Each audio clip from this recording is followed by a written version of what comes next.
सुन रहे थे, अब आप एक मरीज को सुनिए। देखा दोस्तों, मैंने कहा था आपसे। सबसे पहले तो मैं माँ शारदे को प्रणाम करता हूँ, आप सबकी पावन उपस्थिति को नमन करता हूँ, खासकर इस मोहल्ले को बहुत नमन करता हूँ। आप संख्या में कम क्या है, बात है, लेकिन दाद बहुत अच्छी दे रहे हैं। मैं आपको पहले तो मैं बहुत बहुत बधाई देना चाहता हूँ पीएलएफ के हमारे संस्थापक हमारे भाई खुर्शीद अहमद जी को, और मैं बहुत बहुत बधाई इनको इसलिए भी देना चाहता हूँ कि इन्होंने इतना बड़ा खूबसूरत कवि सम्मेलन मुशायरा यहाँ पर मुनक्किद किया है पटना बुक फेयर के अंदर। ये चाहते तो किसी फिल्म स्टार की नाइट भी करा सकते थे, पर इनको भी पता था कि इतने बजट में सिर्फ कवि सम्मेलन मुशायरा ही हो सकता है। अरे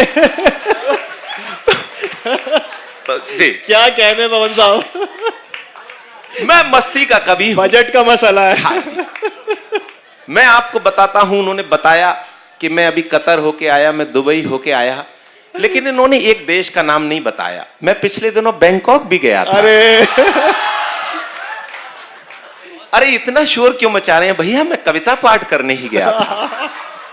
हालांकि आप जो सोच रहे हैं उसी के लिए गया था। हाँ।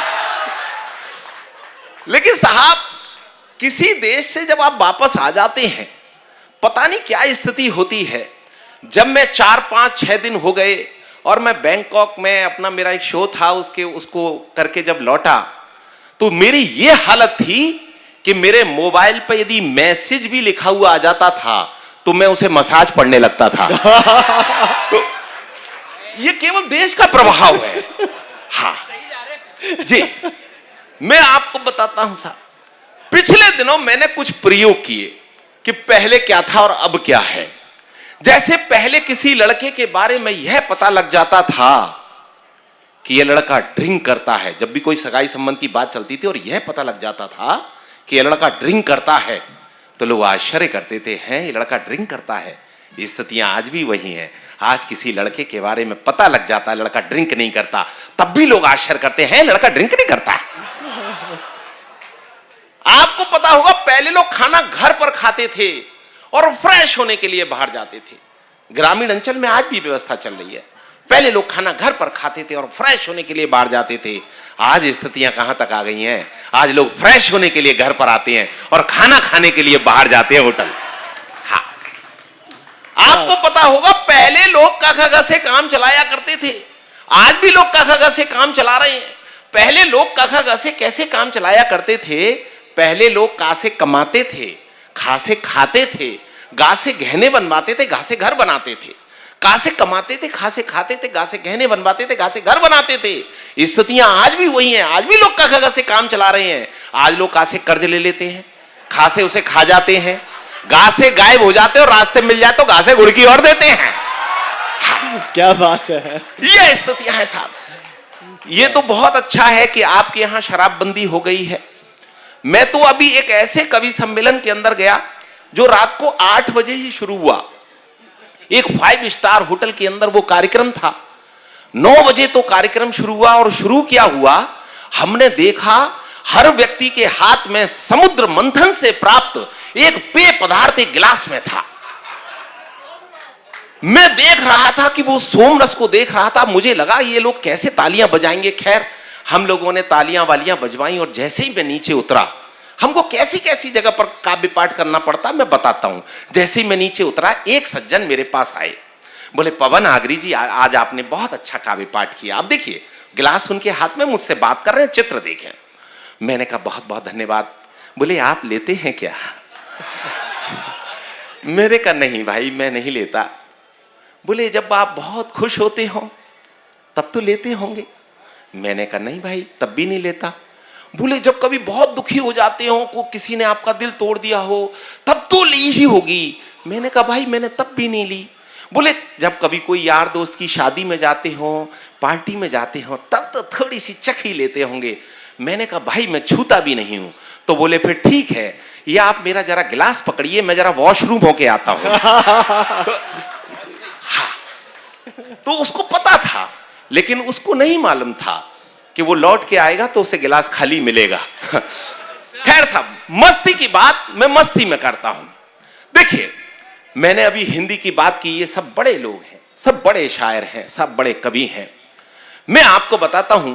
लेकिन आजकल हिंदी की स्थिति क्या हो गई है, आजकल लोग न हिंदी बोल रहे हैं न इंग्लिश बोल रहे हैं, वो इंग्लिश बोल रहे हैं।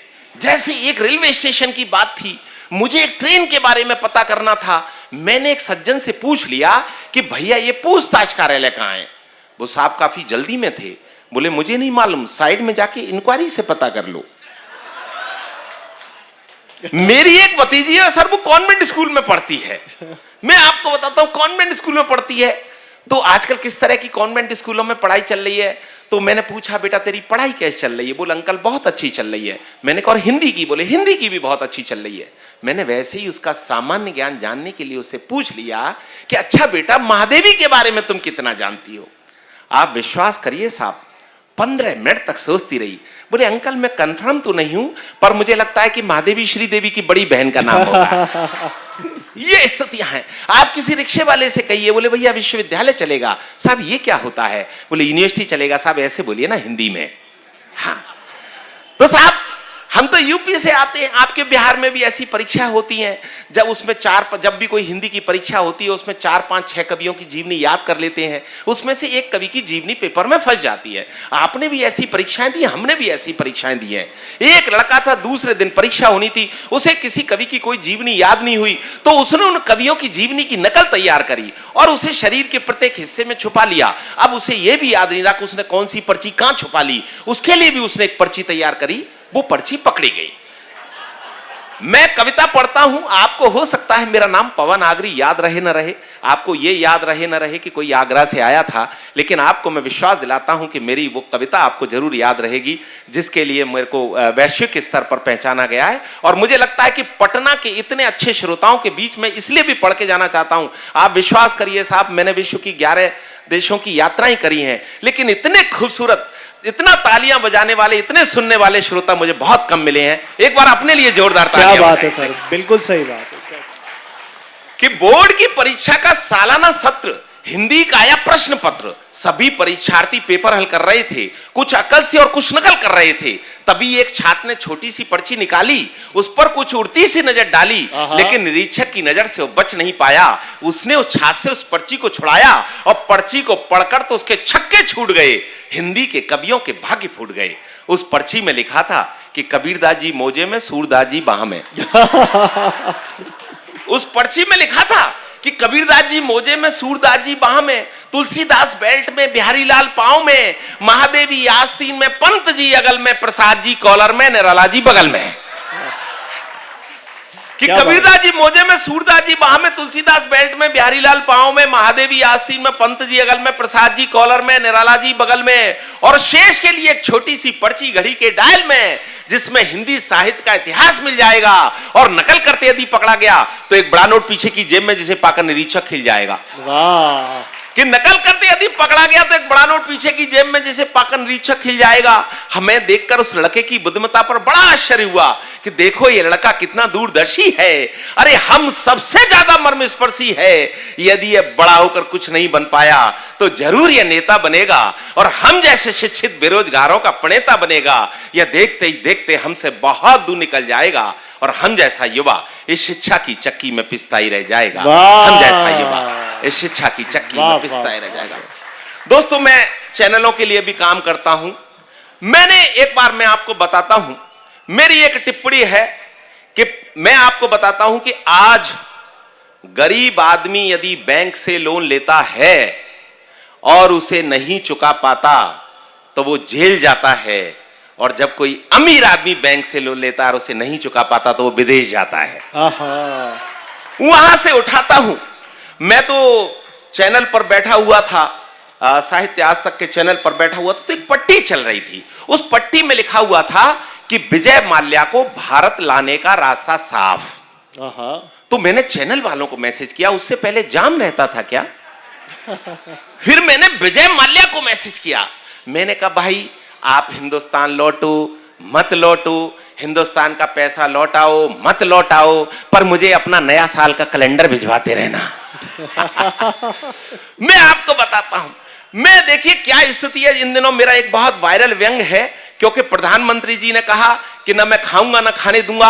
अब हिंदुस्तान का आदमी तो बहुत चतुर और चालाक, उसने लंच पैक कराया और विदेश जाकर खाया, चाहे वो नीरव मोदी हो चाहे विजय माल्या हो, कि जब भी मौसम गर्म या सर्द रहता था, पुराना रोग था, घुटनों में दर्द रहता था, बड़े जतन किए पर अच्छे से चल नहीं पाए, हमने जोड़ों के दर्द के लिए खूब च्यवनप्राश खाए, फिर अचानक हमने एक बैंक से मोटा लोन लिया और बदले में सामने वाले को संतुष्ट भी किया।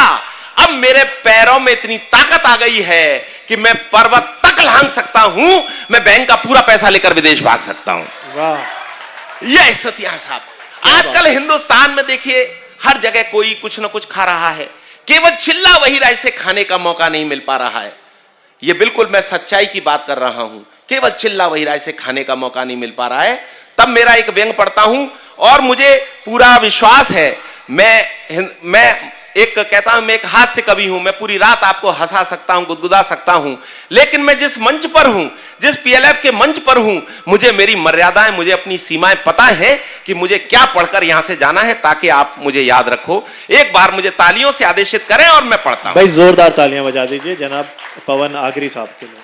कि हमारे एक मित्र खाने की प्रतियोगिता में लगातार 20 साल से फर्स्ट आ रहे हैं, 20 आदमियों का खाना अकेले ही खा रहे हैं।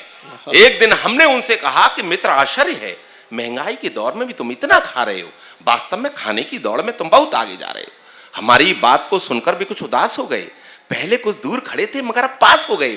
बोले, अरे हम कहां, कुछ हमसे भी अधिक खा रहे हैं और इतना खाकर भी बड़े मजे से पचा रहे हैं, क्योंकि भैया यह स्वतंत्र भारत है, यह खाने की सब में आदत है। क्या कहने, वाह वाह वाह। क्योंकि भैया यह स्वतंत्र भारत है, यह खाने की सब में आदत है। विधायक विधान खा रहे हैं, सांसद संविधान खा रहे हैं, अफसर ईमान खा रहे हैं, पंडित पुराण खा रहे हैं, मुल्ला कुरान खा रहे हैं, और कुछ ऐसे भी हैं लोग जो मेरा समूचा हिंदुस्तान खा रहे हैं। कुछ ऐसे भी हैं लोग जो मेरा समूचा हिंदुस्तान खा रहे हैं। क्या कहने। मैं पिछले दिनों में मॉरिशस गया, तो मॉरिशस गया तो मैं आपको बताना चाहता हूं कि जी थाईलैंड उसके बाद गया था। मैं आपको बताता हूं, वहां एक गर्ल्स हिंदू कॉलेज है, मुझे एक एकल प्रस्तुति देनी थी। हमारी जो फिल्में हैं वहां काफी लोकप्रिय हैं। मैं अपना सर्वश्रेष्ठ आपके समक्ष पढ़ के जाना चाहता हूं।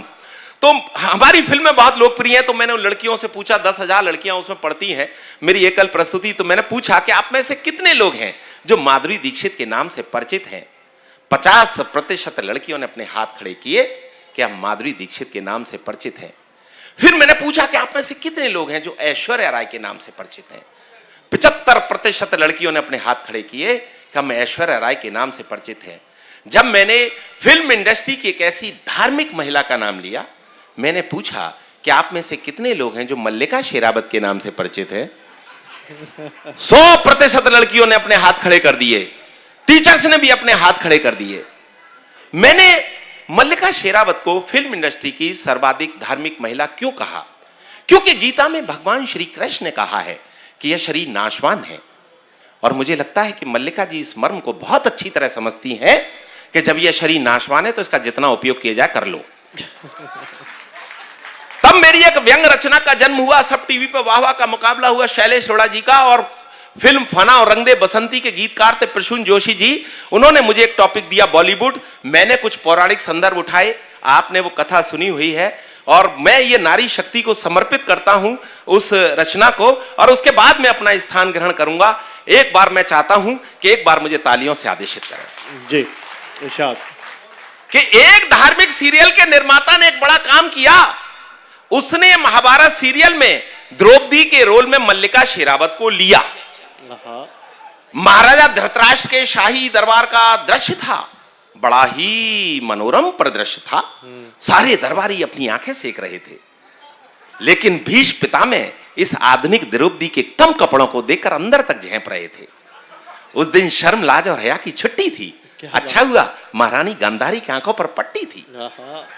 अचानक दुर्योधन ने क्रोध में आकर उछाला एक जुमला गंदा, बोला इस द्रौपदी ने मुझे अपमानित करने के लिए कहा था, कंधे का पुत्र अंधा।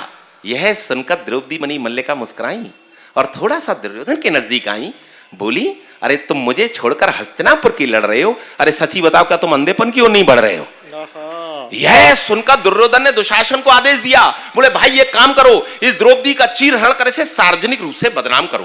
तो दुशासन ने द्रौपदी बनी मल्लिका का ऊपर से नीचे तक सिंहावलोकन किया, तत्पश्चात अपना निर्णय दिया। दोनों हाथ जोड़कर बोला, हे माते, कहां से शुरू करूं, समझ में नहीं आ रहा है। अरे मुझे तो आपके शरीर पर चीर नजर नहीं आ रहा है। यह सुनकर द्रौपदी ने अपने तेवर जता दिए और दुशासन की कमीज के 2 बटन तोड़कर उसके हाथ में थमा दिए। यह देखकर पांडवों तक में मच गई खलबली। बोले यार, इससे तो अपनी अज्ञातवास की जिंदगी भली, अरे इसने तो हमारी सोई हुई आत्मा जगा दी, अरे ये द्रौपदी तो हमने गलत दाव पे लगा दी। थोड़ी ही देर में दुशासन द्रौपदी के सैंडल की हील हो गया और सारा वातावरण चीरहरण के बजाय कमीज हरण में तब्दील हो गया। उसको बचाने के लिए भगवान श्री कृष्ण भी नहीं आए। यह देखकर हमारे मन में यह विचार आए कि इस देश में अबलाओं के चीरहरण करने वालों का यही हश्र होना चाहिए। वो मल्लिका की तरह तन पर कपड़े कम पहने या ज्यादा, पर हर नारी के मन में दुराचारियों को सबक सिखाने का लक्ष्य होना चाहिए। वाह वाह वाह वाह वाह भाई, जोरदार तालियों से नवाज दीजिए।